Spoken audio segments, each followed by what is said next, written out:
In the beginning was the Word. And the Word was with God.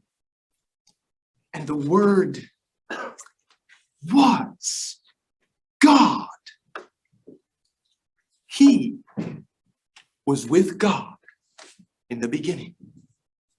God created everything through him, and nothing was created except through him. Now the earth was formless and empty.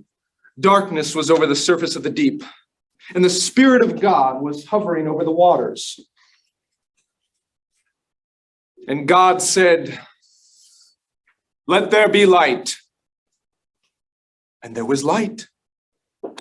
God saw that the light was good, and he separated the light from the darkness. God called the light day, and the darkness he called night.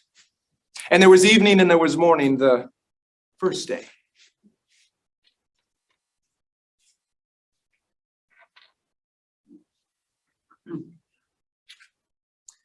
Then God said, "Let us make mankind in our image, in our likeness, so that they may rule over the fish in the sea and the birds in the sky, over the livestock and all the wild creatures and all the wild animals that move along the ground." So God created mankind in his own image. In the image of God, he created them. Male and female, he created them.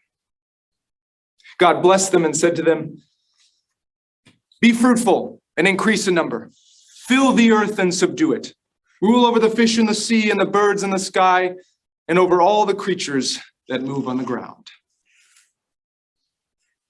And God saw everything that he had made, and behold, it was very good.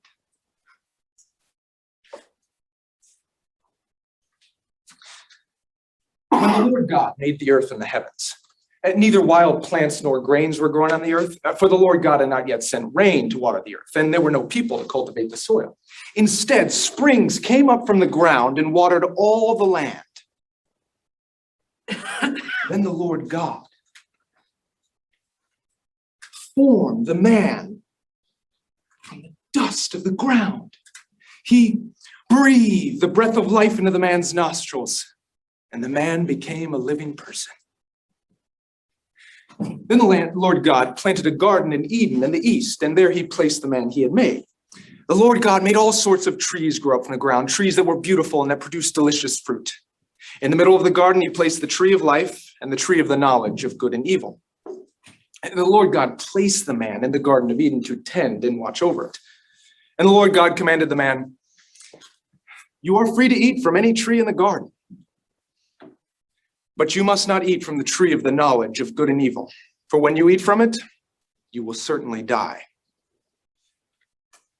Now the serpent was more crafty than any of the wild animals the Lord God had made. He said to the woman, "Did God really say you must not eat fruit from any of the trees in the garden?" "Of course we may eat fruit from the trees in the garden. It's only the fruit from the tree in the middle of the garden that we are not allowed to eat. God said, you must not touch it, eat it, or even touch it. If you do, you will die." "You won't die. God knows that your eyes will be opened as soon as you eat it, and you will be like God, knowing both good and evil." When the woman saw that the fruit of the tree was good for food and pleasing to the eye and also desirable for gaining wisdom, she took some and ate it. And she also gave some to her husband who was with her, and he ate it.